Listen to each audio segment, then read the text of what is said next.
A very good morning from Anuradha, this side from Sustaina Greens. I would like to start off with wishing all the lovely women out there and everybody present a very, very happy Women's Day. What an eventful day it is. We have all gathered and we have a very interesting woman speaker with us on this interesting Women's Day. So let me introduce our guest speaker here, who's Aishwarya. So meet our guest speaker, people. Aishwarya, whose stories unfolds like a modern day Swadesh, rooted in purpose and passion. Born in India and raised in Kenya, she spent over 3 decades abroad before returning to build to something meaningful. As a co-founder and CEO of EvaGreen Planet, she leads the movement towards sustainability championship, women-led compressed biogas plants in Maharashtra. With a background in strategic finance across North America, Aishwarya blends business acumen with a deep commitment to renewable energy. A long-time practitioner of meditation, she drew strength from mindfulness, fostering innovations and empowerment. For Aishwarya, sustainability isn't just a mission, it's a way of life, a greener and more equitable world what she is wanting to do. Aishwarya, wishing you a very, very happy Women's Day, and I am very thrilled and glad today to have you here with us. Thank you so much for the warm welcome, Anuradha.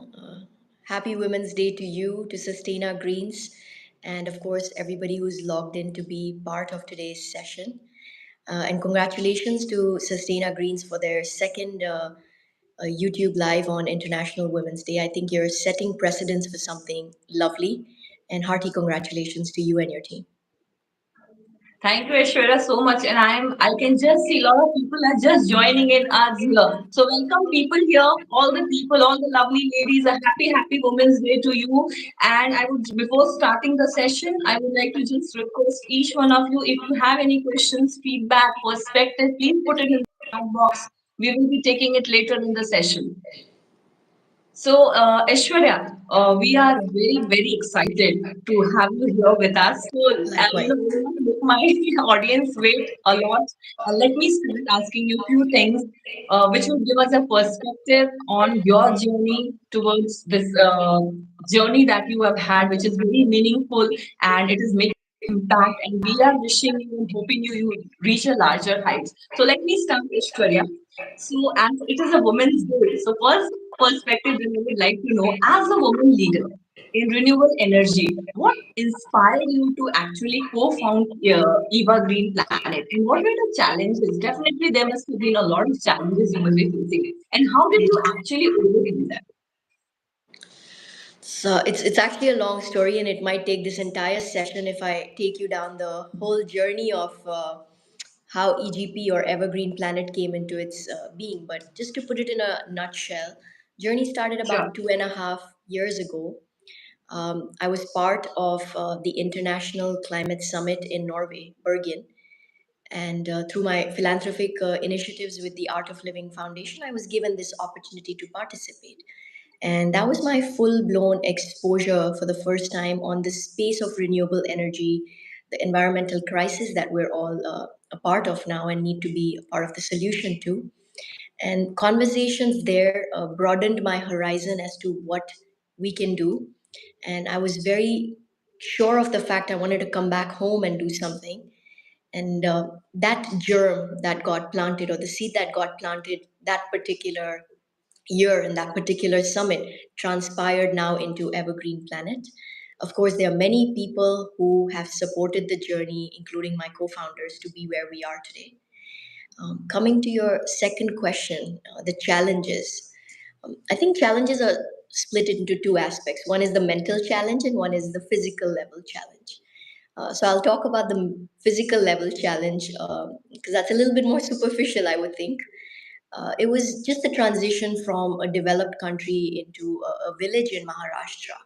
So that had a lot of adjustment to be made from rationed electricity to heating, no hot water, to no enough drinking water, pollution. There's so many aspects that one has to, at a physical level, adapt to when you move from a country like Canada to a village in Bathur. Of course, I was warmly welcomed and embraced by the community here. But I think that was one level of challenges I had to overcome. The second is the mental level challenges, right? It's a lot of subtle things that we don't talk about, but there are a lot of gender biases one needs to break through. There are a lot of barriers to entry, especially for women who don't come from this space, perhaps are from outside of India, and they need to break through the red tapeism and the bureaucracy. So that was another set of challenges that we continue to face. Evergreen Planet is majority women led company, and it's in India we say Nari Shakti for a reason. So you're going to see a lot of that coming through in Evergreen Planet's stride and actions. Very interesting, Aishwarya. And I would like to just say that this entire journey or the interaction that we are having here right now takes me back to the movie Real Swadesh, where we see a scientist was portrayed by Shah Rukh Khan. He comes back and he stays back and he contributes. And your journey is very very insightful. And I'm hoping our all the viewers here are perspective of giving back to the society in the most meaningful way. Okay, Ishwarya. So to take it forward, how has your journey, because you have been raised in Kenya and other places also apart from India where you were born, from Kenya to Canada and then to India shaped your vision. How did your entire vision get made up and women's empowerment in the green energy? How did you think of, green energy and sustainability? Right. Firstly, yes, I'm born Indian. I've been raised in Kenya, so for about 13 years. So my entire education of primary school, high school was in Kenya, and then to pursue higher education, I was in Canada, and over the last 20 years, I'd built my life in Canada. I started my career there. Um, and I'm very grateful to my parents here because having the exposure of three continents, three different cultures, three different lifestyles, I think somewhere broadens your horizon. Usually, as humans, we tend to live in should frameworks. It should be this way. A little template is what we tend to follow, and it's just human tendency to fill ourselves in those frameworks. And having the experience of these three countries broadened a different way of looking at life. And when it comes to sustainability, it's starkly different in each of these countries. I think innately India is phenomenal at the concept of reuse, recycle. If we look at our grandmothers, our mothers, or that generation, right? उनको हर एक चीज का and तक use करना आता था. They really knew how to make the best benefit of any material product, and I see that in my mother too, right? Candle melt हो जाता है तो उसके बाद कुछ और छोटे छोटे चीज़ें बना देते हैं, और पोछे का कपड़ा एक ओल्ड टी शर्ट से बनता है. So the concept of recycle and reuse is very much in the part of India's DNA. Kenya, on the other hand, it comes with its own adversities, right? Scarcity of resources, economic crisis there, but the sustainable living lifestyles there, because of prominent in agriculture influence, gives you a more, I would say, rooted way of living. You're thinking local, you're growing local, you're eating local. So that's an aspect that I learned from Kenya. And of course, Canada broadens the horizon because we talk more of innovation in renewable energy, sustainability, R&D. So all of these three facets put together, I guess somewhere has been ingrained in the formation of Evergreen Planet. In fact, the tagline of Evergreen Planet is preserve, propel, and protect. And each of this, I would take it from the upbringings I've had in India, Kenya, and Canada. So that really puts it in a nutshell for you. Yeah, great, Ashwara. So any concept that you work with has been deep rooted with your value system, which is well placed in all the places where you have been raised, which Absolutely. yeah, and just to go ahead a little more, I know you have just touched upon the kind of hurdles and challenges you were facing, the discrimination at times as a woman. So, would you like to tell us more about the kind of hurdles or challenges you faced as a woman entrepreneur? What was like, a tagline when you went around people saying, अरे ये तो lady है, ये क्या करेगी, या ये क्या ही कर लेगी. Did you have that kind of hurdles facing? How did you actually navigate with them? What was, you have spoke about the physical challenge and mental block and other things, but we would also want to learn more in detail so that the women who have joined us today can get Yeah. a perspective, something how we should navigate our own challenges, whether it is mental or physical. Absolutely. One of the biggest things I've noticed is for a woman, they hear, agar you come with an idea or a plan, uh, नहीं कर पाएगी, हो नहीं सकता है. Are you sure you want to do it? Whereas if the Everyone same, gets to listen that Aishwarya around it. Any part of the business you get into, you get to listen this. yeah, so we face a lot more skepticism on a daily life than if we were the opposite gender. I'm not the opposite gender, so I don't know, but I'm assuming that that could be the case. So breaking the confidence or courage, it starts at a very grassroots level, right? Ghar pe bhi, sometimes I've heard mothers or fathers telling their daughters more so in particular, "Aise raho, aise mat raho," right? All of this somewhere starts, I would say, stereotyping the role of a woman in a society. So somewhere we doubt our own capability when we come out in the workforce or when we are in school. What is my real strength? We sometimes don't even have the ability to explore it. So of course, I have not that I grew up in any discriminated family. I was very fortunate. My parents brought me and my brother up equally. But societal pressure kind of makes you doubt, am I really capable of doing it? So that was the first thing, breaking our own glass ceiling that we've set for ourselves. What am I capable of? Because frankly, I don't think we know as humans what our real capability is till we don't actually start exploring it. As far as the macro exposure to these kind of prejudices is concerned, you can tell when you walk into a room how you are seen when you're a woman versus when you're a man. Also, when an introduction is being made and they see a woman pop up, you can see, like, a word I learned from my other co-founder, Mr. Nitesh Tripathi. He says ladies ko halke mein lete hain. So I guess there's a little bit of lightness that, yeah, it's a woman, like what big can happen through here. And it's a little bit more prominent where education is not as much part of the ecosystem. So then you tend to judge women a little deeper. Sometimes maybe education is the reason we judge women a little deeper. But yes, this is part of our own evolution. I think women need to know they don't need to fight for their rights; they have it, and they just need to believe in themselves to go out and get those rights. So I'm a huge advocate that women should know everything that's available to the opposite gender is available for them, and we need to derive strength from ourselves and from each other to go out and get that. What an interesting perspective, Ashwin. What an interesting way to put this all. And we have learned from your journey itself. Nothing can stop you if you believe in yourself.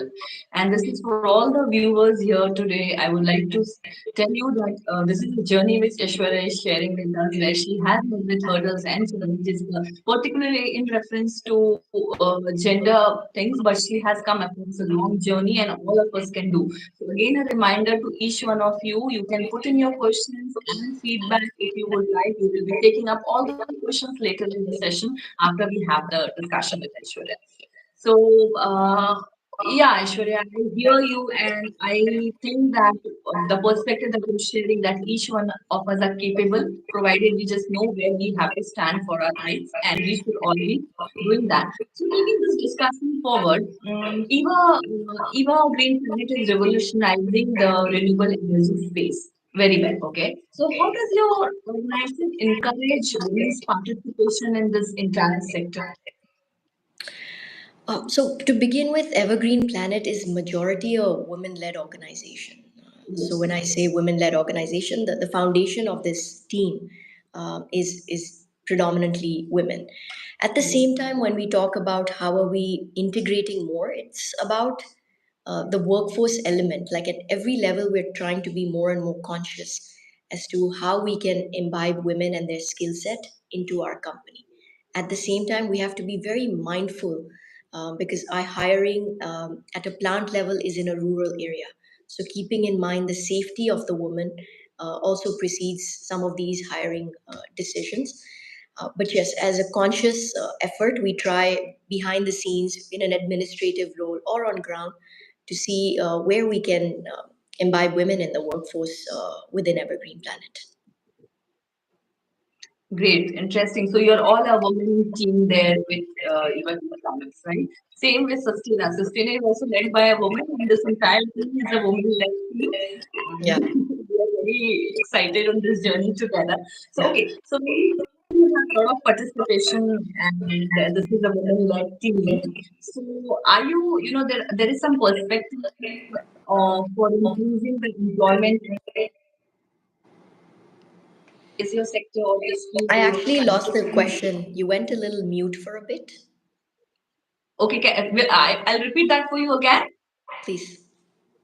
Okay, so initiatives I would like to ask, has Eva Green plan taken to create employment opportunities for women in this sector? I understand you are a team of women, but apart from that, have you promoted any kind of employment opportunities for the other women also?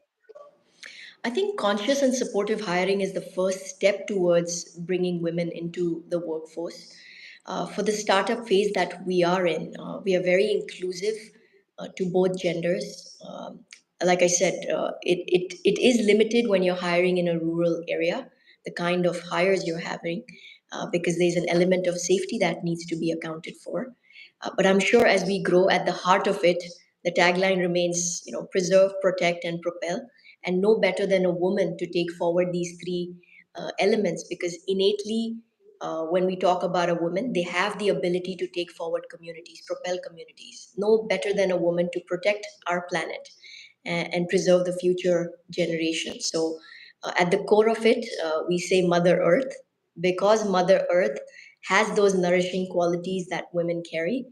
Evergreen Planet will also have that same flagship mentality of women's strength as we move forward. Okay, okay, okay. Yes, a woman-led team you are, and it is all your perspective that you want to provide equal opportunities to the women. So, do you believe the renewable energy industry provides a better platform for gender equality compared to other sectors? Do you believe in that? Yes. If no, then why do you think no? I think more likely than other industries for sure. However, there is room for improvement. When we talk about renewable energy, when we talk about environment preservation, when we talk about sustainability, all of these elements have an component of compassion, nurturing, innovation, a healthy way of looking at a planet.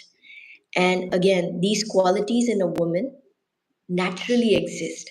So, in that perspective, women are better suited for such kind of roles because they're able to collectively think for the well being of the planet, the health of the planet, than perhaps the opposite gender. So, as far as the engagement level of women in the space of renewable energy or environmental preservation, I see there is a lot more prominence of women leaders, whether it is co founders in the space of renewable energy or agrotech, but there is definitely room for improvement. And again, this goes back to grassroots level work. Our education has to improve women participation. It has to have inclusivity of both genders. So we're hiring on skill. There has to perhaps be a balance in the rationing of women hires versus the opposite gender. And these are some of the policies we can put in place. So we are seeing or we're supporting women to grow in this field and lead the way forward. Okay, so Aishwarya, I understand you were just starting in with the work, and it has been a journey. There are a lot of other things that you wish to accomplish, and will be taking up in future with all your people that who have joined in this initiative. So, any kind of work that has gone at the policy advocacy level as in yet, or are there any plans for you to take it at the policy level, particularly in participation of women in this sector? So at a policy level, I think there has to be a targeted set of programs created to encourage women participation. I think the field is such that perhaps not many people are even fully aware of the possibility or engaging in a field like this. So, vocational training, targeted women participation programs, encourage gender responsive policies will kind of help women to come out and understand that one, there is an avenue like this to contribute, because it's very important, Anuradha, to see environment is something not as a new concept. अगर हम 50 years 60 70 80 years पहले जाएं, the people who protected the planet or the resources of the planet were predominantly women. If we see culturally rooted communities, the indigenous communities who took care of the water reserves, who worshipped the sun, who understood harvesting and the seasons of it, they were predominantly women.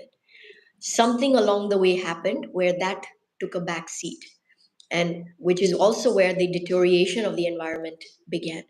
So naturally, what we were imbibed for needs to be rebrought or reintroduced into the system through, like I'm saying, policy changes, change advocacy for women participation, some sort of intensives that allow for leniency and perhaps the tuition fee, degrees that are not too lengthy but can allow women to learn about this subject and contribute back to it. So there's room for a lot of strength. It's conversations like this. Your organization is doing phenomenal job to encourage dialogue where we can create space for women to stand up and take leadership. Okay, so you have started touching on the, that was what I was going to ask you next.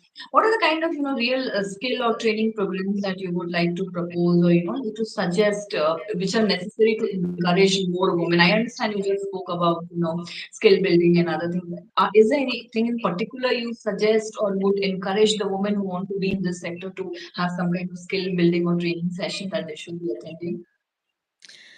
There's a lot of avenue, right? Like from being able to operate computer systems, because we also have to see, when we talk about equality, we women come innately with their strength and men come innately with their strength. So where can we apply True. women's strength? It's multitasking ability. Roles that are more stress exposed or need more resilience, a woman is a great hire. Where you need perspective on bringing people together and driving forward a mission, women are great at community building. So all of these roles could have certain kind of education. It could not even be a formal degree here, right? But it could be mentorship groups, it could be networking avenues, it could be coaching sessions, or coaching centers that allow for soft skills of women to be developed, where they feel confident to contribute in any of these areas. Definitely, computer skills is something I would highly encourage women to deep dive further into. As far as rural part of India goes, there are many aspects of vocational training and sustainability that jive.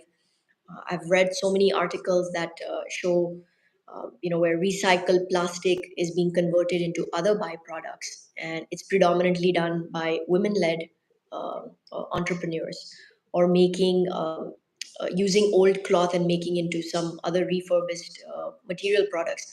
Again, women are very innovative in things like this. So applying their skill and knowledge in areas that they innately have strength with, play with their strengths, like they say. When you're in a football match or in a cricket match, your coach knows what kind of responsibility to give you because he knows what your strengths are. Similarly, we as women know what our strengths are, and we need to play up with our strengths. We don't need to go and we're encouraged to, but we don't need to feel necessary to be equal to a man. We have our own strengths, they have their own strengths, and we need to learn to play more to our strengths than we have been in the past. Great, Aishwarya. So we got to know a lot of things and perspective. This is going very, very interesting way. So now that we understand that skills are important, we need to brush up on our skills, and participation will follow in this journey or in this sector. So, do you have any success stories of a women who have contributed and have achieved things globally or in India to share with us, so that our viewers and participants can just learn about few success stories that you have. Do you have any success stories to share? I mean, to be as humble as I can, I think there are two women who are leading Evergreen Planet. That itself creates for a success story, if we were to call success. Let's first establish that definition of success. But just the transition here has been led by two women, and I think men have played a great amount of role in nurturing these women too. It takes strong men to be able to let a woman lead, and a lot of times space is not allowed by men for women to lead. So I would say Evergreen Planet is definitely in the forefront of a success story of women making change, of making enormous amounts of sacrifices and taking on challenges, and leading the way in a country perhaps that they're not well suited for at that moment, but are driving for it. So I would definitely put my hand up and say our company's name.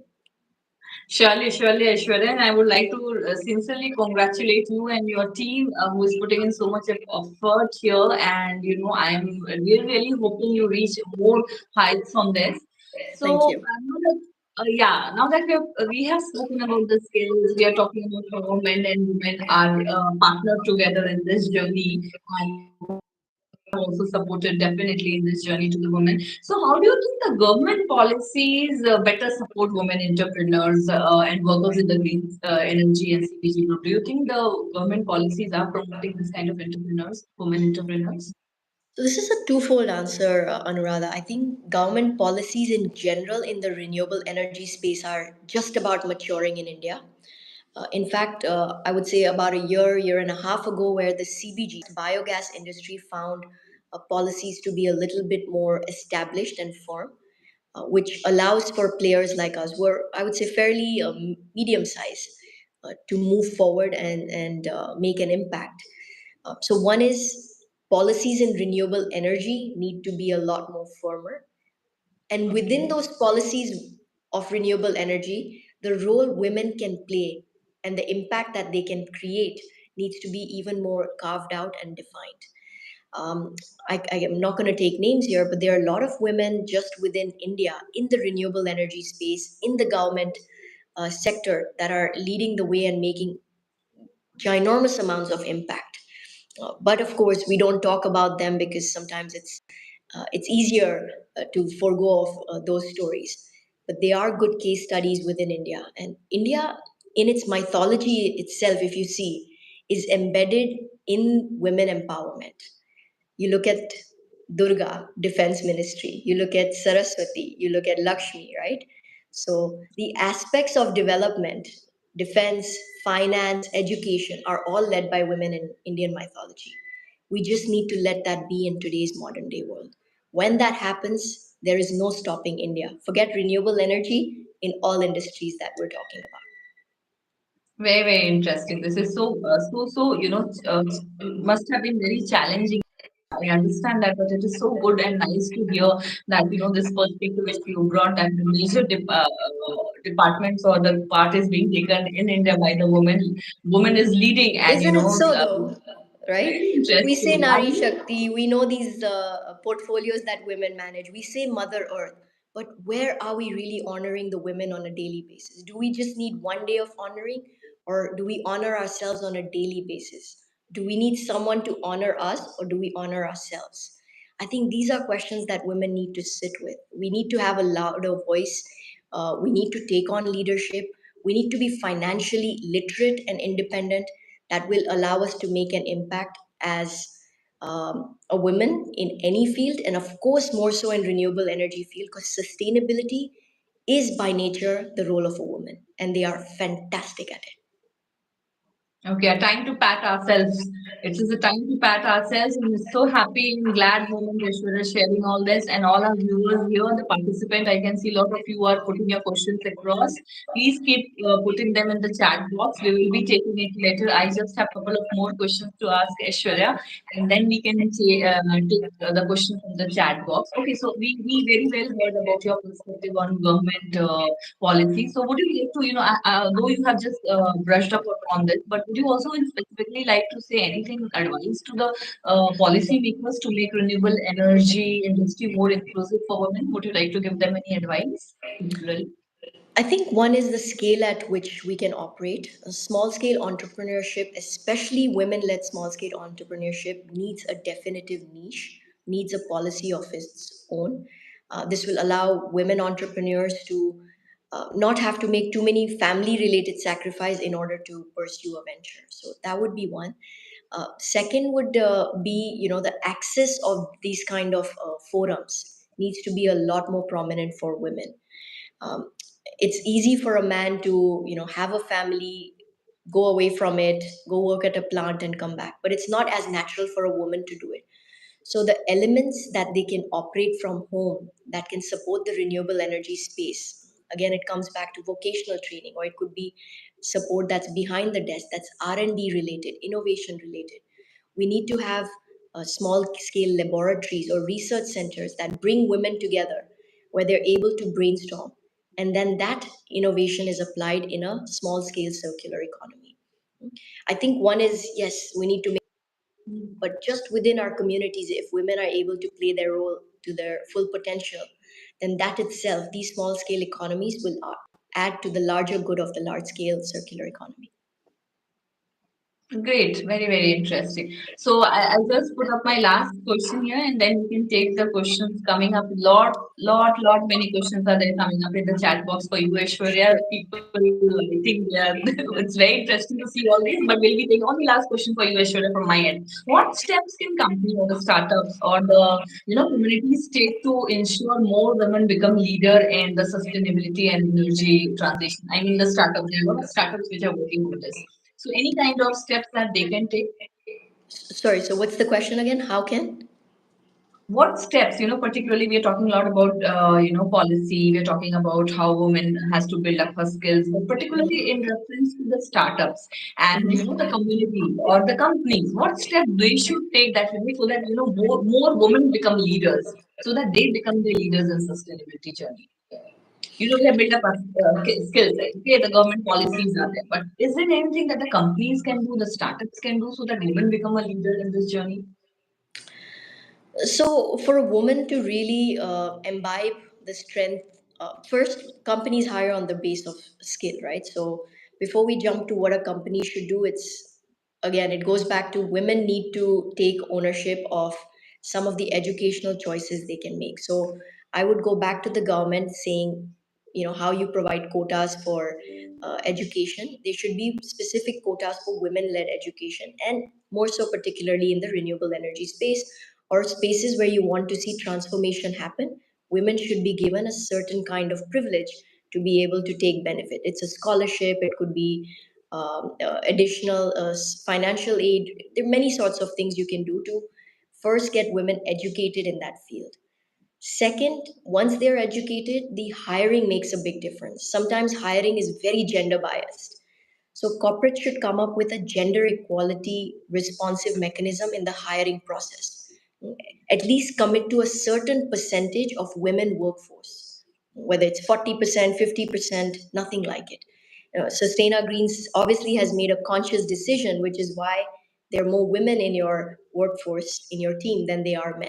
Right? So these conscious decisions have to be made once a woman is trained. How can we make sure that their training is applied in real time?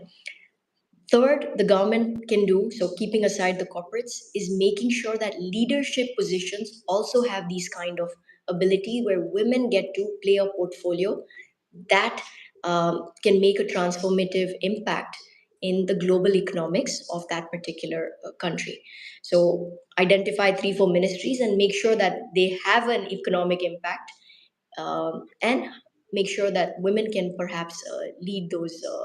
If you see some of the countries that have women prime ministers or presidents, there is innately a level of peace, unity, existence in diversity that they are exhibiting than the ones that haven't had women in leadership roles in their entire history.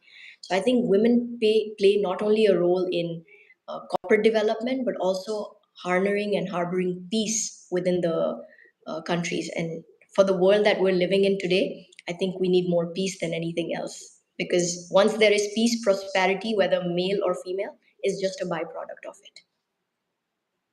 Very interesting. This is very, very interesting, and it is a message for all the people here. And I have many, many questions coming in. So I will be taking all this. And in the meanwhile, I'll request you to keep shooting more questions if you would like. I'm going to play a quick rapid fire questions with Ishwarya. And Sure. it's going to be Ishwarya, just so that we bring a little of fun element here. So quickly you have to answer these questions, okay? One sustainability practice you swear in by your daily life. Reuse, reuse, reuse, reuse, reuse. However Okay, long you can okay. reuse, keep reusing. Message for all our viewers and participants: reuse, reuse, reuse. Okay. A book or mentor that has inspired your journey. My guru, Gurudev Sri Sri Ravi Shankar. One habit that keeps you motivated as a leader. Inspired as a leader, my meditation. I think that's my source of strength Okay, do you meditate every day, Ashwara? every day. Every day. One more thing to learn. Great. If you had a magic wand, what one thing we would change for a greener future? I ऐसे mean, जादू चलाई और change हो गया. to be humble, we already have a magic wand, and the magic wand is Evergreen Planet, and it's doing what it can do for a greener future. Great, great, great. Your Women's Day message in one sentence. Just be, Sorry? just be. Just be. Okay, just be. So nice, Aishwarya. We are so glad we got a chance to interact with you. I hope all our participants and viewers are very, very glad and interested to know a journey which is so meaningful. So let me take the questions one by one. In the meanwhile, you all can keep asking the question. Do I need to So read them along with you? Then I'll have to put on my glasses. I'm aging now.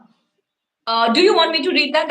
I can read that Go for ahead, you, go and ahead, then go you ahead. can. Yeah. Okay. So one of our participant Ayush is asking, what are your views on current dilution of diversity, equity, and inclusion policies by companies, particularly after the change in the U.S. government? I'm not, I have to read this to fully understand your question. What are your views on current dilution of diversity, equity, and inclusion policies by companies, particularly after? So I'm not fully sure or what has happened when you talk about current dilution of diversity, equity, and inclusion. But if policies are moving towards not supporting skill or nurturing skill, then I think we need to revisit them, Ayush. But if you can break it down and what particularly these policies are, I could have a view on it. But unfortunately, I'm not educated on all the subjects that are happening. But happy to take on if you elaborate a little bit more. Okay, so in the meanwhile, let me take some other questions. Okay, we have a woman, Bhavya Mishra, asking, what thing inspires and motivates you to be a leader in this field?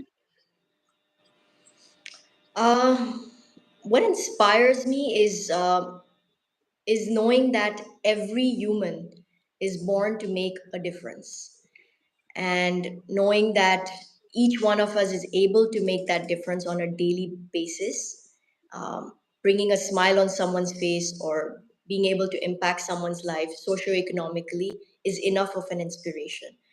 If I can share a little story here, Bhavya, if that's okay, Anuradha, if we have the time here. Surely, surely. Yeah, so I'm currently living in a very small town or village called Batur. It is in Maharashtra, Jalna district, and of course, I'm the only woman in this field amongst many other men who goes to the plant site, and obviously, I am a minority. But I've seen the shift that has happened in the last year of living here as to how women are perceiving women. So our house help is a woman, and she brings her 12-year daughter. My interactions with the 12-year daughter over the last 1 year has made her realize that her life is not limited to her mother's work. Her life now has the ability to think beyond the history that her family carries. So now she aspires to be more educated, to go out, study more, and possibly become, a school teacher or other professions that she keeps changing at the age of 12. But that viewpoint came because she saw other women around her doing that, right? So to be able to impact one person's mindset, even at that grassroots level, to me, that's success. And I think we all have that ability, and that itself should be enough inspiration for us that we can make a difference. Okay, so that's very, very insightful, Aishwarya, that we all should have each other's back when we are moving together. Okay, so how do Absolutely. you, yeah, so we have another question in the same direction, in particular, how do you see the future in the renewable energy sector in India, especially the biogas plant for women empowerment? Superb. The future in India for renewable energy is very, very bright. Yeah, it's uh, it's it's one of the waves we must all ride on. In fact, it's something as an Indian we must be proud of. I would count India in the top 5 to 7 countries in the world leading the space of renewable energy. When I say leading, I'm talking about policies, so kudos to the government. I'm talking about innovation. I'm talking about the space that it is creating large, medium, and small entrepreneurs to make in here. So, again, the future of renewable energy is very bright. What can women do to make this future even brighter? Participate, lend their voice, stand up, and lead the way. Um, I don't know if this is going out of turn, but I'm sure Sustaina Greens would be very happy if women reached out to them saying they want to learn more. How can they contribute?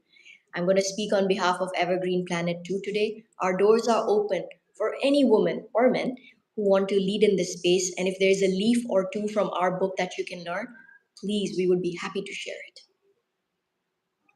Definitely, Ashwara, this is such an interesting perspective, and I would just like to, point out here in the entire interaction. It is my personal observation that you've been very, very, equal in treating men and women. You haven't at one time also in your interaction told, men are trying to harass the women or something like that. So it has been so. It is something a good thought on a journey when we are going. It isn't, that empowerment. We need a men to empower a woman. This perspective needs to be changed, right? We are on a journey where we need each other's backing. It is such a fresh perspective to hear this from a leader like you. What is your take on this journey where men and women should play equal role in supporting each other? Because in the history, we have always heard women have been an equal partner with the men. So is it the time that men become a partner to the women and give them equal support? How do you see this? देखिए आप train को तो देखे है ना, rail की पटरी होती है। अगर ट्रेन को अपने डेस्टिनेशन पे जाना है, अपने स्टेशन पे जाना है, एक पटरी में जा सकता है वो? नहीं, दोनों पटरी की ज़रूरत है। वैसे ही पुरुष का एक रोल है in this society. Men have a role to play in the society. Women equally have a role to play in the society. True, Today, what I'm true. advocating is that we strongly play our role, that men continue to play their role. If anything, refurbish it to create more space for women. But both these train tracks are necessary to take the train to its station. So I think men and women have an equal role for any country's progress, for the world to achieve its larger goal of greatness and goodness. How we support each other is what's going to make this journey even more beautiful and impactful. Yes, together on a journey. It isn't that you have to win or me have to win. It is a journey where two are walking together to achieve something. Which rightly you have said कि train को अपनी जगह पहुंचने के लिए पटरी चाहिए, दोनों चाहिए, एक से नहीं होने वाला. So we both have to be equally playing. Any okay, very nice and interesting, Aishwarya. It has been very motivating to hear from you your particular personal journey where you have shared. Like it has been really inspiring and motivating, like your thoughts on being raised and educated outside, how it gave you a perspective to come back to India and contribute in a way which is more meaningful. And we as a listener and viewer have gathered lot of encouragement from your journey. And I'm hoping all my viewers and participants who have joined you got a perspective towards it. So we would be just wrapping up the session and taking away the good learnings that we have taken from you and this particular session. So, finally, would you like to put in nutshell if you want to say something particularly to the women who have joined today, or even to the men, just in nutshell, your journey, your things. I think I've spoken a lot about myself, but to the women who have joined us today, once again, happy International Women's Day. Like I said it at the beginning of the session, and I truly believe I don't think one day is sufficient to celebrate the creators of this planet. A woman or a mother is our first guru, is our first teacher, and at different points in time, women are the way of us to learn better, right? So the best way that we can be supportive of each other, encouraging of each other, is going to create a platform that will allow us to flourish together. Another thing I would like to share with women is don't let anyone tell you what your worth is, or don't let anyone make you so enabled to rely on their validation. You are worth it. You'd asked me, what would my message for women be on International Women's Day, and I said just be. And I want to elaborate on that a little bit. Is you're good enough the way you are, right? Of course, there is room for improvement in all of us, but let's not be hard on ourselves. Let's just be. Let's celebrate who we are. Let's honor who we are, and let's stand up for each other. And that's how our voice will be stronger, louder, and better. Once again, thank you for joining today. Humbled by this opportunity to share a little bit of my life experience. I don't claim to have made any strong revelations in this session, but it gives me time to reflect as to the role we all have to play to support each other for a progressive future. So, all the best, and Evergreen Planet is looking forward to crossing paths with you. And if there's an opportunity to collaborate, we would always put our hands up. Thank you, Aishwarya. It has been a very, very, interesting session, and particularly for me and for my viewers here who joined us for this session here. And I would just like to say that we must continue to empower, support, and uplift one another, and so that every woman who pursue her dream can do it without any fear and barrier. So, I mean, we all, as you rightly said, just be. There is nothing much that, we just have to stand for what we believe in, and Yeah. we are all capable to do that. And there are many women like Aishwarya whose success stories is something which we should be visiting once we anytime feel demotivated about our skill set or something we are worried about. There are many examples in our society, and wishing all our viewers and participants a very, very happy Women's Day today. Please celebrate yourself. You are more than enough. And as Ashwarya was rightly saying, let nobody tell you who you are. And I will just conclude this session. Please like, subscribe to Stay Green also, and keep yourself all the time updated to get new learnings on the topic. And we will see you very, very soon. Thank you, Aishwarya, for joining us. Thank you all for joining us. Thank you. Thank you.